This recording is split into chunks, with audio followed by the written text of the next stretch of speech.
Hello, everyone. I had today off and I checked my weight this morning. I ended up being 145.1 pounds. So, hey, that's good. At least I didn't balloon back up again. I think I went down zero point 0.9. I guess it's the water weight settling, realizing that I'm switching off of the keto diet. Well, what can we talk about? Let me think. Well, on this day off, I remember starting the day listening to a podcast, the Digital Foundry Direct podcast.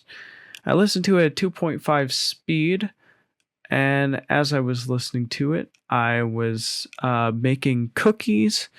I was reheating some potatoes that my mom fried on a pan, and I was getting some ice cream in a bowl to have with the cookies. For which, when the cookies were done, I put the cookies in the ice cream bowl. It was quite nice indeed. Now, overall, the news sounds pretty interesting. Apparently, there was some Switch 2 editions releasing of Animal Crossing New Horizons, but the footage that was shown was extremely underwhelming. The game looks like it's still running at 1080p 30 on Switch 2 for some reason. I don't know why. Maybe 30 FPS was simply hard-coded into the game's code, so it's difficult to get it to run at 60. Not sure what's going on there, but apparently Donkey Kong Country Returns HD is now fixed, so that is great. They talked about the Xbox Showcase, Developer Showcase, and they said that it's probably the best gamer-centric showcase event that is currently available in the modern day and era. Because a lot of modern ways games are showcased from Sony, Nintendo, Ubisoft, and anything Jeff Keighley releases like at the Game Awards or Summer Games Fest is very very limited. Like you just have like a trailer, you have some footage, and then you're left. You're not really given enough information to go off of to be like, oh wow, the people who made this really were putting a lot of thought in. You can get an idea of where they were coming from. But the Microsoft Xbox Developer Directs are extremely cool and really interesting because they only go over 4 games, and this is a case where quality is precedent over quantity, where they talk about the games in extensive depth and what their plans are for what they want to do with the gameplay and all that. And they have the developers being interviewed from each studio, and it really does feel like they're getting their due respects, and they're not like no one's being left behind in the gamer blender, which is what I call those trailer montages, gamer blenders. I don't like that. So I think that was a really awesome showcase, and yeah, Digital Foundry seemed to think so. They talked about how they really liked how the Forza games coming together. They said they enjoyed a lot of aspects about Fable, but they wish that the Peter Molyneux style promises were upheld, and sadly didn't feel like they were. But overall, they said it was a solid showcase. Then I listened to another Digital Foundry centric podcast. This one was the DF Direct Super Show, where John Lenderman was hanging out with his buddies, Tom Triforce Duddleson, I think is his name, and the other one was Mark, and they were all talking about the 7th generation of gaming and just doing a look back on it and what their thoughts and feelings were at the time, since they were like around during that era and they were able to experience the full brunt of it. It's really interesting hearing older gentlemen talk about type of gaming generation that you were around for, but you were still quite young to the point where like you didn't really fully get the full universal grasp of it until you got a little older.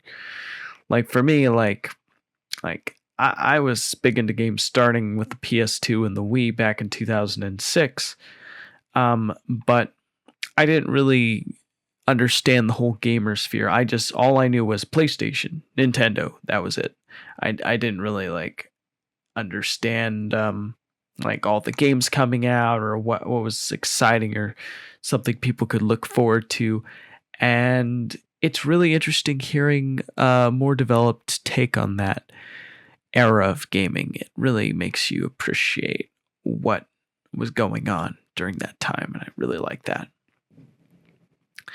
Now, after I was done listening to that, after the cookies were done baking, after I set up some ice cream and cookies in a bowl, and I had some coffee brewed, I went into the living room and I decided to watch a new video from a YouTube channel. Man, let me look up his name really quick so I know who I'm addressing and I'm not just saying words but trying to add some form of meaning to those words. Let's see. The name of the YouTube channel is Lately. Lately. And the name of the video is The Varginha Crash, the best case of alien contact, UFO files. Oh my gosh, my stomach suddenly started hurting a little bit. Well, anyways, moving on. Yeah, this was a really interesting video. It was essentially the host of the channel, who goes by the online alias Lately, going step by step about the crash, the situation that happened where the being was seen by some eyewitnesses, then was taken in, and then was put in a hospital before taken away by military personnel and shipped off to the United States. All very interesting stuff. One of the most interesting things that was new information to me from this whole encounter was the fact that apparently, sorry, one second. Excuse me. Sorry about that. Was apparently there was a surgeon who performed a surgery on the being who had a broken bone sticking out of their leg, and they mended the bone back. They didn't need to use any like braces or nails or tools or anything like that some people get when their bones break. Like apparently the bone just seamlessly molded back in along with the skin. And then after which the being supposedly emitted sort of a green gas. And then the doctor took one look at the being's eyes, described them as pools of liquid that drew him closer and closer in. And apparently the being, it felt like he had large blocks of information shoved into his head just from looking at the being, which was really interesting hearing someone say that. But the two most important things he felt he needed to share, he was being interviewed by a researcher for the case back in 2000. I forget the name of the researcher though, but it's in the video if anyone's interested. But apparently the surgeon stated the two main messages he got from the being was that he felt really sorry for humans because we had the potential of doing what the being could do, but we were held back. And also the other thing that he received from the being was supposedly that we are so focused on the material world, but in reality, there is a much bigger world beyond our physical reality. Something like that. And then the being was shipped off to another facility. So that was the newest bit of information I got, other than a supposed abduction case between two of the eyewitness women who saw the being. But honestly, based on how they described just traveling through the stars and then waking up with a sickness the next day. I don't know. I feel like that's more likely just a dream. So didn't really feel like something worth bringing up, but that was the new bit of information, so that's why I brought it up. When my sister got up, I showed her what I watched. She made a egg, bacon, and potato burrito with tortillas that tasted really good. And we had a cup of coffee.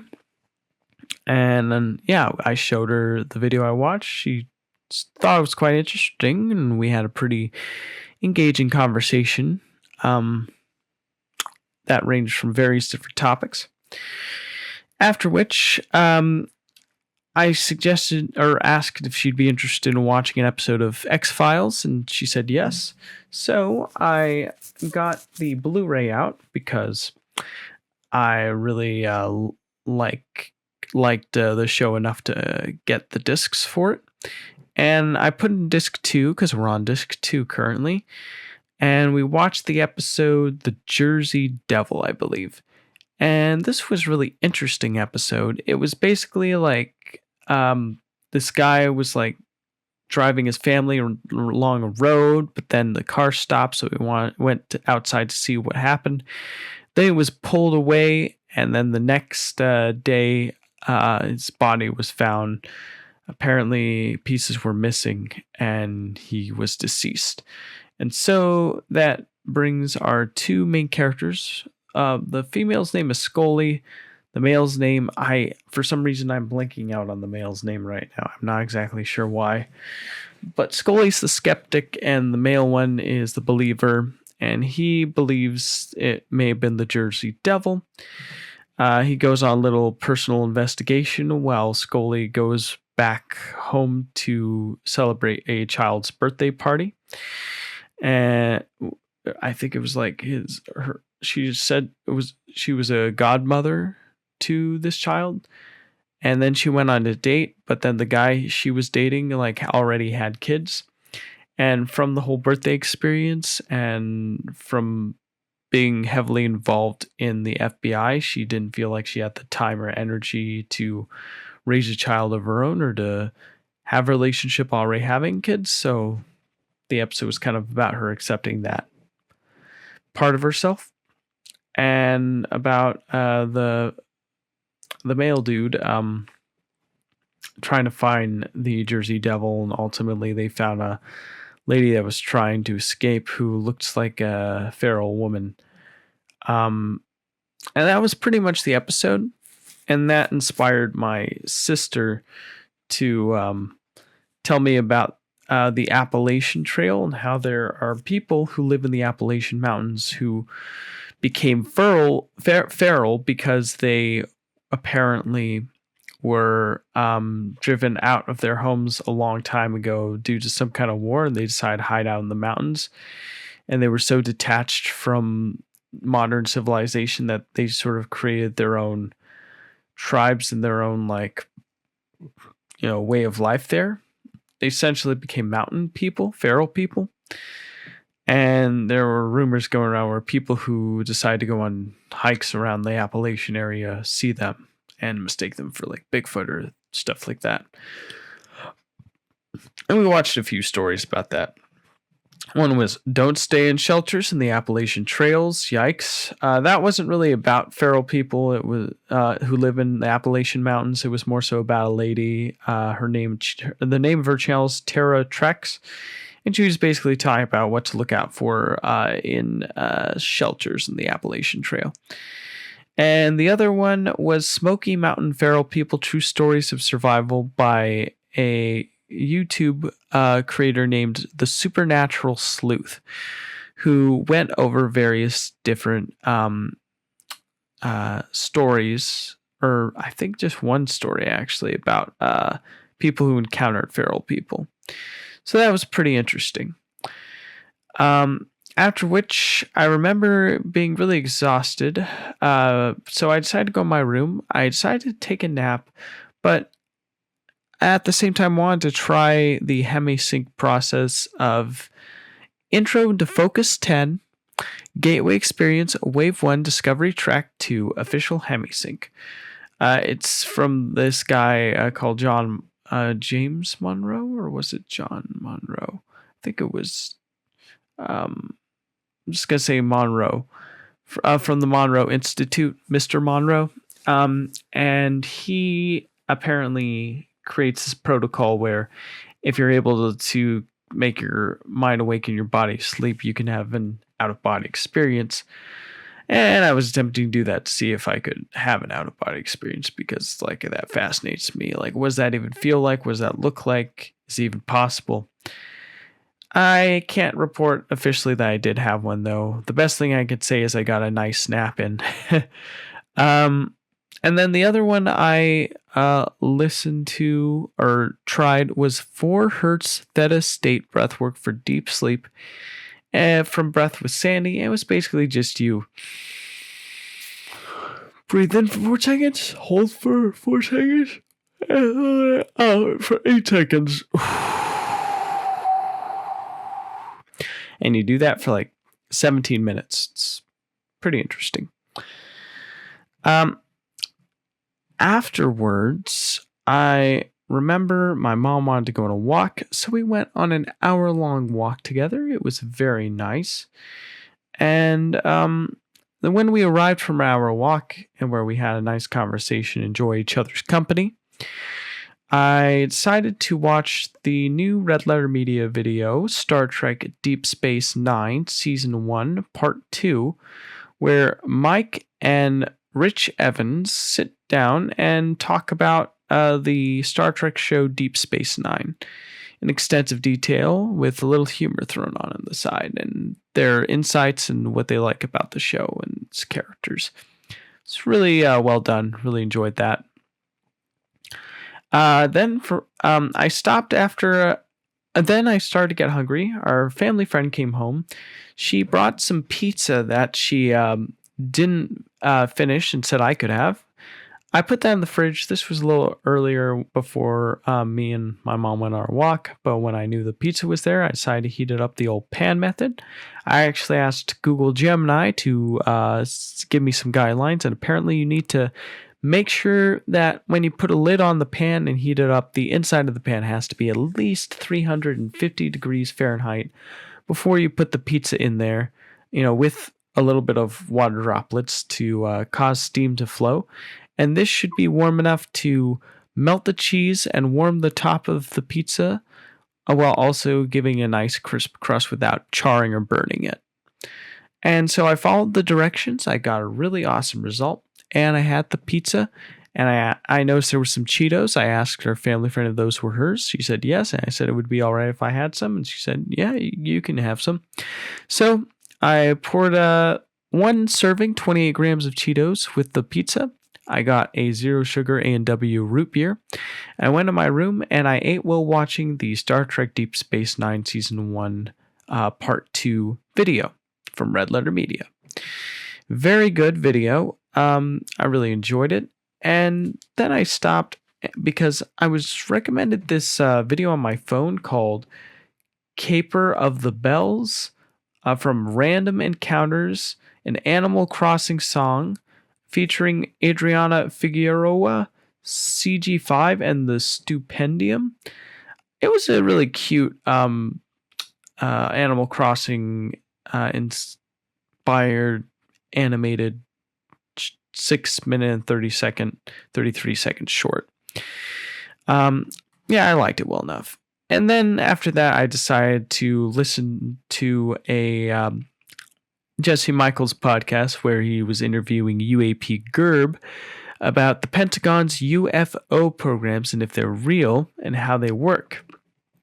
And as I was listening to that, I decided to play some more of Scrat's Nutty Adventure on my PlayStation 4. As I was doing that, my mom then asked for my help to find the truffle Parmesan cheese. So I helped her move some stuff around. She found it. My sister was making some spaghetti sauce with meat. She asked if I could try it. I tried to try it, and I even blew on it because it looked really hot. and when I put it in my tongue, it burned my tongue, and I couldn't keep it in my mouth, so I dropped it on my hand, but then it burned my hand, so I dropped it, and it spilled everywhere. So I had to clean up the mess. It was pretty ridiculous, but I was able to do it, and after that, and my sister thought it was really funny too. I then just put it in a separate bowl, waited for it to cool down before trying it. If which when I did, it was pretty good. But my sister thought it could use some flavoring, and she thought that's what the truffle parmesan would be used for, and that's what it was, and it did improve the flavor. She also made spaghetti noodles too, and put that all in a bowl with the sauce. And as they were being prepared, my mom wanted me to crush cans and bottles that were in a giant basket in the kitchen, so that way we wouldn't have it, making the place look messy. So me and my sister kind of helped crush the bottles and cans, and I put them way outside. She crushed a few bottles, I crushed the rest, and they were brought outside and properly separated in their designated areas. After which, the food was ready. I ate with my mom, my sister, who prepared the meal, and her family friend. I immediately noticed that the noodles were very al dente, and the sauce was kind of spicy. It was good, but if I'm being honest, I like my noodles to be a bit more tender, and I like my sauce to be more mild, I suppose, and thicker, I also would suppose. That's not to say it was bad. It was just different, which is always good to try out. Then my mom wanted to know if I wanted to go on a walk with her and my sister. Oh, my sister wanted to know, and so we all three of us went on a walk together, where our family friend watched TV. We went on a good half-hour walk, and we enjoyed each other's company. I remember on the first walk with my mom, I saw some of these noodle-looking plants, and I decided to take a picture of them and ask Grok's image or video generator to make them move like worms, and it did it in a way where it looked really funny and convincing, and yeah, that was cool. And then my sister said some funny ideas for Sora videos. She didn't intend them to be Sora videos, but I said they would make for great Sora videos, so she spoke them into existence using the video generation prompt tool. And we did get some hilarious videos from my sister's imagination about someone on a motorized wheelchair bringing a group of people and a cat behind them in an area, like they were all riding together. Yeah. And then the motorized person with one person behind them in like a skate park, like doing tricks and stuff. Pretty funny. And then afterwards, we eventually arrived home. And when we arrived home, I decided to continue listening to the UAP, the Jesse Michaels Pentagon UFO programs reel. And that was a lot of fun. And after doing that, I decided it would be a great idea to go on YouTube, and I decided to watch this thing called A for Angel, which was recommended to me from Cartoons, which is apparently a Cartoon Network show. I'm honestly surprised Cartoon Network is still around. I thought they would have been dead by now, but apparently there was this little pilot that was revealed. It looked really cute. It was about like an angel that seems like they're better at being bad, and there was a demon who seemed like they were better at being good, and they've got to work together to solve a problem. And yeah, I liked it. It had a cool art style. It had interesting dilemma. The characters were really endearing, and interesting. And I just thought it was a solid little pilot. I totally watch a show about this. Then I was recommended Looney Tunes X Super Mario Power Up Predator, where the character Wile E. Coyote decides to take Super Mario power ups to try to stop the Roadrunner so we can eat him, like he does in all of the shorts. And yeah, it was a pretty good amalgamation of a Wile E. Coyote cartoon. I liked it. I then watched the Muppet Show trailer, which I thought was pretty nice. The one thing though that I didn't like though was that they changed the voice of Kermit to someone else who sounds like they're doing a really bad Kermit impersonation. But I've heard the reason why they do that is because apparently the original like Kermit voice who took over after Jim Henson died was like not liked by Disney for whatever reason, and Disney wanted to get rid of him. Like I'm not exactly sure what drama happened, but apparently there was drama, and they replaced him with a new voice for Kermit that now sounds nothing like Kermit. So it sucks. I don't like it. And then that made me want to see like that we're doing a sequel song from Muppets Most Wanted, just to get reminded of what Kermit sounded like before, you know, the guy who took over after Jim Henson died. And yeah, it was like a nice little reprieve. It was really cute, and I thought it was a fun song. The actual movie itself was okay. I remember watching it when like it was still in theaters back in like I think 2014. I'm not sure exactly, but I thought it was okay when it first came out. Yeah, but I didn't think it was amazing or anything. And then I just got obsessed over watching different like videos from this guy called Casey Simpson, where he talks about Gen Alpha is getting worse. Gen Alpha's childhood is depressing. Gen Alpha is making teachers quit, and iPad parents are destroying Gen Alpha. So it's basically like kind of very rage bait, but also kind of entertaining at the same time, and interesting to see like generation that essentially is like completely different than Gen Z and millennial and all previous generations, because they're growing up with iPads and seeing how like they're kind of detached from reality. It's a little concerning, not gonna lie.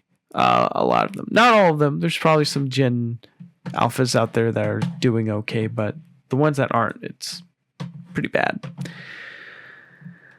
Yeah.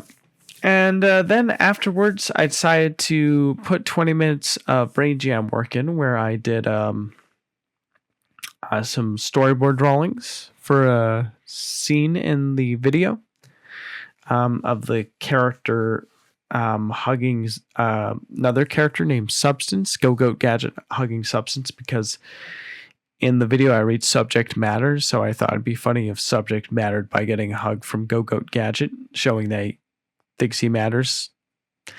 And then theme, and I was like, how am I going to describe theme? I have no idea.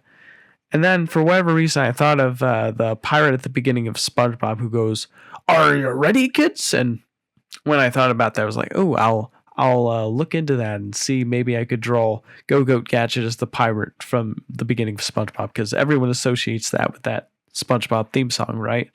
And that has the word theme in there, so it'd be like a little play on words, you know? I don't know. I'm trying to do something that's kind of relevant to what I'm talking about, instead of just having random stuff on screen. Or maybe it'll end up looking random, I'm not 100% sure. But then the timer went off, and then I decided to instead work on my line work, where I decided to make the pirate from the beginning of the SpongeBob theme song my subject for line work. And that was a lot of fun. And then I was like, oh, I need to make my update video. So here it is. And that's pretty much my day in a nutshell. I tried making a Warlog today. Going to bed around 12:30 a.m. instead of staying up. I failed that today because The time's currently 2:11 in the morning. I had an interesting conversation with sister. Listened. So, yeah, pretty good. But then I ate 5 cookies instead of just 2. I was a pig today. I woke up late at 9 a.m. Probably going to wake up late tomorrow morning because of how late I'm staying up. And I procrastinated well into the afternoon watching paranormal related videos. So, yeah, and I guess I can say I watch YouTube. I put YouTube ahead of my future career plans with editing. Put YouTube ahead of video editing. So, yeah, I over entertained once again today. So, yeah, that sucks.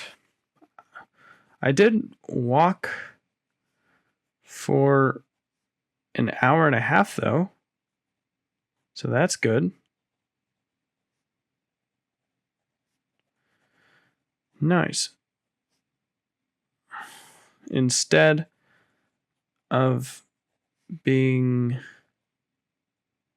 stationary. So cool.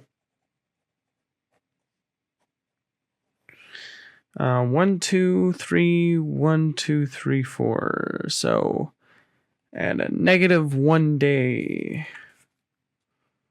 1, 2.